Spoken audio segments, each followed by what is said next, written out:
Selamat siang untuk kita semua. Senang sekali lagi bertemu lagi dengan Ibu dalam pembelajaran kimia pada hari ini. Walaupun kita hanya satu les, kita tetap semangat ya. Nah, sekarang kita mau review dulu tentang gas mulia yang kemarin sudah Ibu ajarkan sama kalian, sudah saya singgung sedikit tentang gas mulia.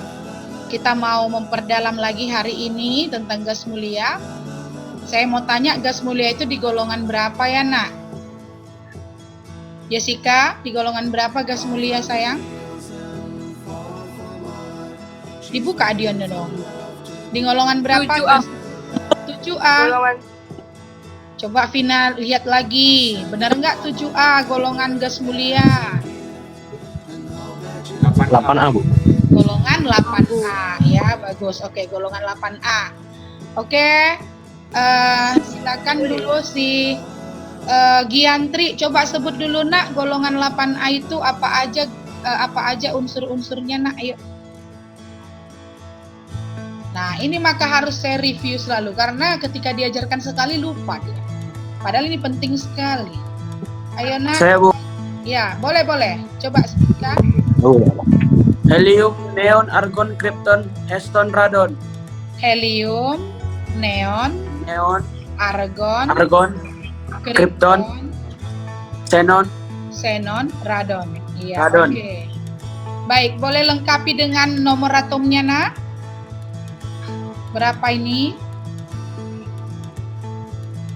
Helium berapa, Nak? 2. Di sini 10, 18, 18 ini 36, 36, oke. 54, 86. Dan 86. Oke, baik. Boleh kalian bantu saya konfigurasinya ini gimana? 2. Oke, 2 benar. Ini 28. 28 betul. Ini 28. 28. Ini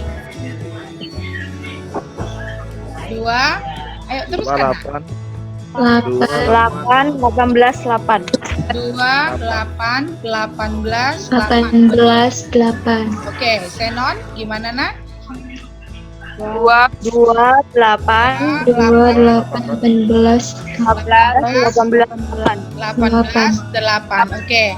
Radon 2, 8, 2, 8, 18. 18, Yuk, 32, 32, 18, 8. 18, 8. Benar. Oke, bagus sekali. Oke, sekarang saya mau tanya, ini disebut konfigurasi apa helium, Nak? Duplet. Benar, duplet ya. Untung ingat. Oke. Bagaimana dengan ini, Nak? Oktet. Oke, ini konfigurasi oktet. Nah, jadi golongan gas mulia ini adalah golongan yang paling stabil di alam, gitu ya. Kenapa dia stabil? Karena konfigurasi elektronnya sudah mencapai nilai maksimal, ya. Nah, helium. Ada yang tahu kenapa helium dimasukkan ke golongan 8A? Kenapa bukan 2A? Ini helium. Ada yang tahu?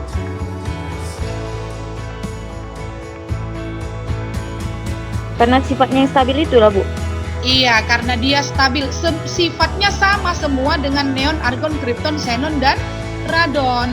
Dan kemudian memang dia punya elektron hanya 2 dan langsung mencapai nilai maksimal di kulit K, ya.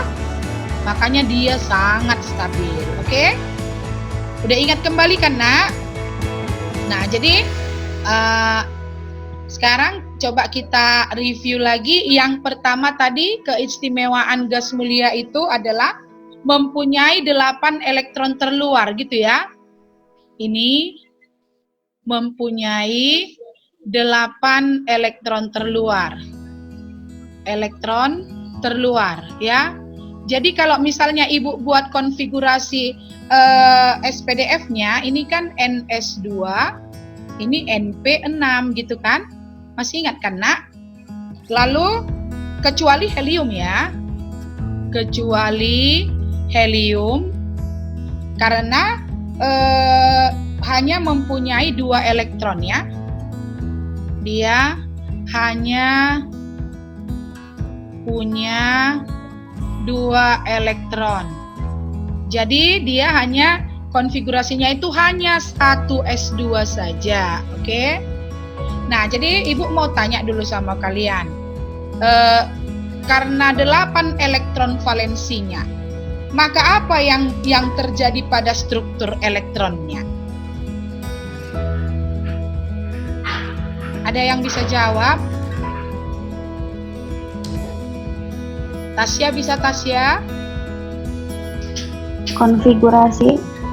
Kemarin saya nggak masuk, Bu. Waduh.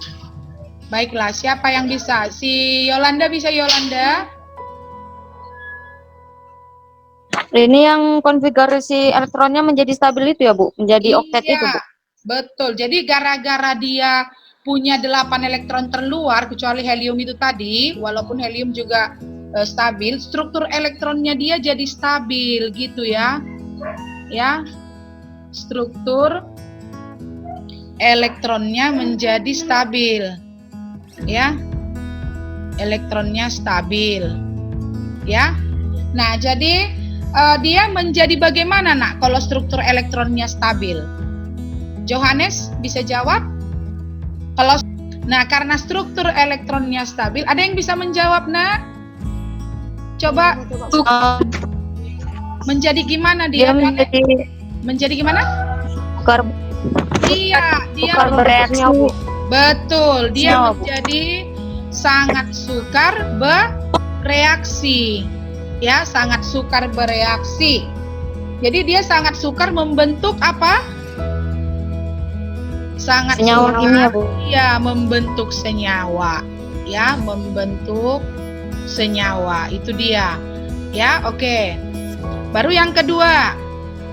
Karena konfigurasi elektronnya itu sangat stabil, dia menjadi gimana, Nak? Satu-satunya kelompok gas, ya. Dia satu-satunya kelompok gas yang partikelnya atom tunggal, ya. Yang partikelnya atom tunggal. Jadi dia bukan molekul, ya, bukan molekul. Oke, jadi di alam ini gas mulia itu nggak pernah ditemukan berikatan dengan atom yang lain, kecuali dibuat senyawanya dengan cara menggempur inti atomnya oleh oksidator kuat, sehingga menjadi tidak stabil, menjadi melepas elektron atau menarik elektronnya. Jadi satu-satunya kelompok gas yang partikel atomnya tunggal, bukan molekul. Jadi di alam ini helium aja, neon aja, argon aja gitu. Tidak pernah ditemukan misalnya xenon dioksida, enggak ya. Atau argon klorida, enggak pernah. Jadi dia berdiri sendiri, dia atom tunggal bukan molekul. Berbeda dengan oksigen. Ya, oksigen kan O2 ya, berarti O dengan O bersatu, iya kan? Oksigen, nitrogen itu molekul N2. Hidrogen H2 atau H2O berikatan dengan yang lain. Nah, kalau gas mulia enggak. Bisa mengerti ya? Bisa, Bu. Oke, baik. Bisa, Bu. Nah, sekarang saya lanjut lagi. Yang berikutnya ya. Nah, dibandingkan dengan unsur-unsur seperiode ya. Dibandingkan dengan unsur-unsur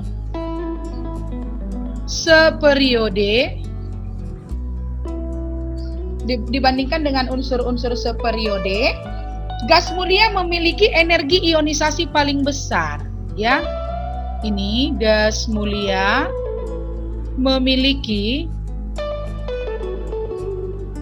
energi ionisasi ya. Ionisasi paling besar ya, paling besar. Jadi seperiode, contoh misalnya, coba kita ambil dulu periode kedua ya, periode kedua. Contoh periode 2 itu bisa kita mulai dari litium, iya kan? Periode 2. Boleh lihat tabel periodiknya di buku itu ya, Nak. Litium, apalagi Nak? Berilium, terus boron, karbon, nitrogen, oksigen, fluorin, dan neon. Oke? Nah, jadi dalam satu periode yang namanya energi ionisasi itu kan semakin besar, iya kan? Jadi energi ionisasi ini semakin besar, ya. Maka tentu saja yang paling ujung adalah neon. Neon ini kan gas mulia, golongan 8A, ya. Maka dialah yang memiliki energi ionisasi paling besar. Demikianlah juga dengan periode yang lain. Misalnya natrium sampai kepada argon, kalium sampai kepada kripton, rubidium sampai kepada xenon, cesium sampai kepada radon, francium sampai kepada unun woktium, kan? Nah, jadi nanti selalu gas mulia yang paling ujung. Sehingga pastilah energi ionisasinya yang paling besar. Masih ingat itu apa energi ionisasi kan, Nak? Jadi energi ionisasi ini adalah energi ya yang dibutuhkan oleh suatu atom unsur dalam bentuk gas, iya kan? Dalam bentuk gas agar dapat melepas satu elektron di kulit terluar, ya, di kulit terluar. Oke, paham kan, Nak? Jadi karena energi ionisasinya yang sangat besar itu, dia menjadi sangat sulit untuk melepas elektron. Nah, itu juga yang membuat dia menjadi menjadi satu-satunya kelompok gas yang bentuknya tidak molekul tetapi monoatom, ya. Baik. Berikutnya, keelektronegatifan-nya 0 kan? Keelektronegatifan dari gas mulia, jadi dia tidak punya kecenderungan untuk menarik elektron ke pihaknya, ya. Keelektronegatifannya sama dengan 0, tidak punya kecenderungan untuk menarik elektron ke pihaknya. Nah, itu yang menyebabkan dia sangat sukar bereaksi, ya, sangat sukar bereaksi. Baik. Lalu yang kedua kemarin adalah jari-jari atom kan, Nak? Jari-jari atom gas mulia gimana, Nak? Atom gas mulia dalam satu golongan dari atas ke bawah makin bagaimana, Nak? Makin besar. Ya, ya. Dari atas ke bawah dalam satu golongan, ya, makin besar gitu ya. Nah, ada yang tahu kenapa dia makin besar?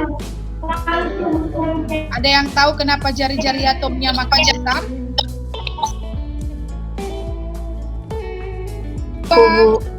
Hah? Siapa yang bisa menjawab kenapa jari-jari atom gas mulia dari atas ke bawah makin besar? Aku, Bu. Magdalena, Karena Bu. nomor atomnya makin Oke, boleh. Magdalena, ayo. Magdalena, ayo.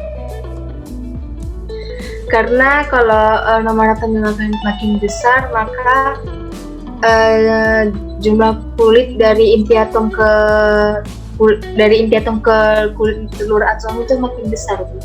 Iya, karena jarak inti ke kulit terluar makin jauh. Kenapa? Karena makin banyak kulit yang diisi oleh elektron.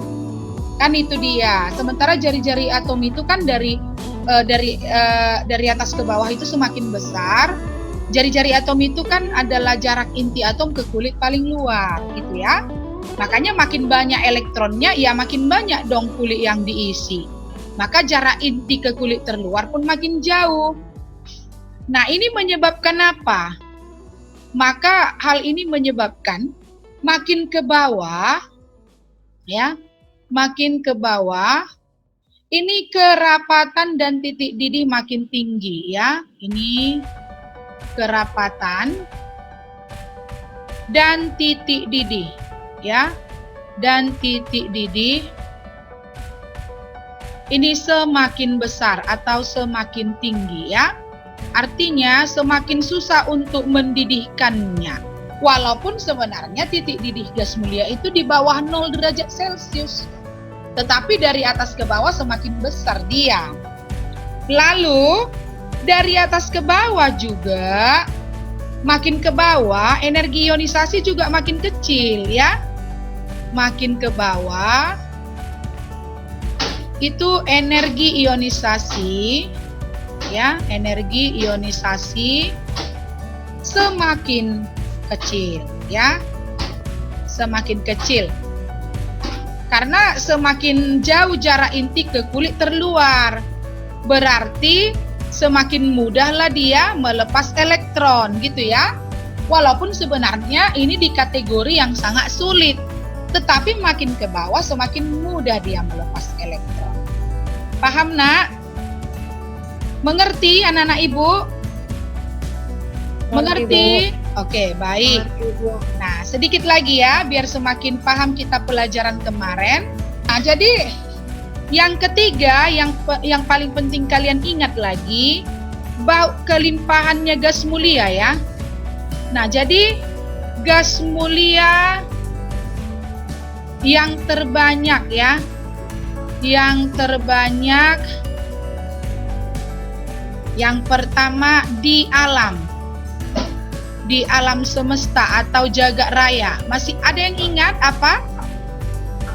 Apa yang terbanyak ini? Nah, iya, helium, ya, helium. Nah, helium inilah yang merupakan gas yang membentuk matahari. Maka dia disebut helios. Ya, jadi sebenarnya matahari itu kumpulan dari banyak helium.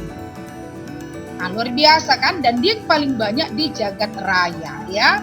Dipercaya dia kumpulan dari banyak gas helium, matahari, ya. Baik.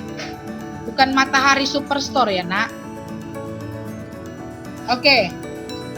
Lalu yang terbanyak di udara. Argon. Iya, betul. Kalau di udara berarti kadang-kadang disebut juga dia di atmosfer, gitu ya, di atmosfer kita. Adalah argon. Walaupun sebenarnya jumlah gas mulia itu sedikit di alam ini. Tetapi yang terbanyaknya di jagat raya helium, yang terbanyak di udara adalah argon. Nah, lalu gas mulia itu, ya, gas mulia ini diperoleh dari destilasi bertingkat udara cair, ya. Dari destilasi bertingkat, ya, bertingkat udara cair. Nah, jadi pemisahan campuran waktu di kelas 10 kan udah kalian pelajari, salah satunya destilasi, yaitu pemisahan campuran berdasarkan perbedaan titik didih. Nah, inilah yang digunakan untuk memperoleh gas mulia, ya. Berikutnya yang keempat, gas mulia sudah bisa dibuat senyawanya kecuali senyawa helium dan neon. Belum bisa dibuat sampai sekarang, ya. Sekali lagi, gas mulia sudah dapat, ya. Sudah dapat dibuat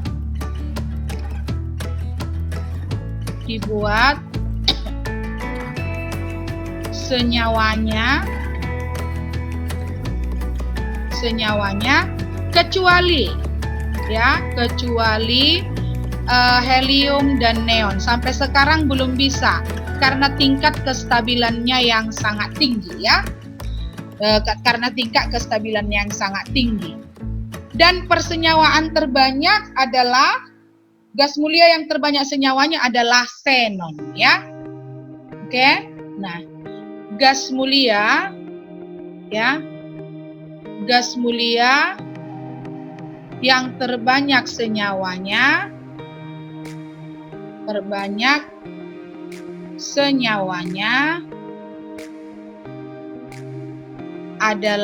xenon. Nah, yang lainnya masih kurang stabil ya, Nak. Oh ya, gas mulia radon ini bersifat radioaktif ya. Radioaktif. Nah, mungkin sudah ingat kalian yang saya jelaskan sebelumnya bahwa ini bisa digunakan untuk proses kemoterapi bagi orang-orang yang menderita penyakit kanker. Baik, Nak, nanti selanjutnya silakan kalian baca halaman 71, 72, 73. Nah, kalian coba jelaskan nanti, coba dijawab tantangan halaman 74. Jelaskan destilasi bertingkat untuk mendapatkan gas mulia. Lalu jelaskan mengapa xenon membentuk senyawa yang stabil dengan fluorin sementara dengan argon tidak. Lalu gambarkan struktur Lewis dan bentuk molekul dari XeF4. Nah, itulah kalian latih di rumah ya, Nak ya. Itu kalian latih di rumah.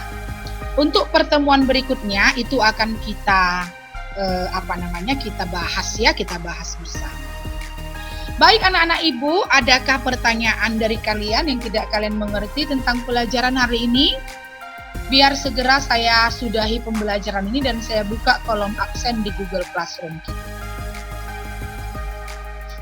Kira-kira sudah cukup jelas? Coba ketua kelas IPA 1 menjawab, cukup jelas apa tidak? Cukup jelas, Bu, cukup jelas. Oke, IPA 2, ketua kelas IPA 2. Kirim pertanyaan di grup kita ya, di grup. Karena kalau untuk pakai CloudX seperti ini kan tidak mengcover seluruhnya bisa saya jawab. Tapi kalau ada yang menggelitik pertanyaan yang kamu ingin tanyakan, boleh kamu tanya di grup. Tapi kalau Ibu responnya lambat, jangan kecewa. Pasti akan saya jawab walaupun mungkin agak lama. Kenapa? Karena saya sedang mengoreksi, membuat nilai, dan tidak mungkin juga saya pegang handphone satu harian, kan? Begitu ya. Tapi sementara kalian perdalam dulu pengetahuan kalian kayakan diri kalian dengan banyak membaca ya. Membaca dari buku cetak dan boleh juga literatur dari internet. Silakanlah ya, supaya makin paham. Dan sebenarnya berlatih soal-soal juga untuk menghadapi UTBK ya. Baik, kira-kira udah bisa saya sudahi pertemuan ini, Nak. Baiklah anak-anak Ibu yang terkasih, terima kasih atas perhatian kalian semua. Segera kalian screenshot, udah selesai di screenshot? Udah selesai di screenshot, Nak? Jangan nanti ada yang lupa katanya, Bu, saya lupa. Udah, Bu. Oke, udah ya. Berarti terima kasih atas perhatian kalian. Udah selesai pelajaran kita hari ini kan? Nah, silakan si Imelda Evelyn, silakan tutup dengan doa.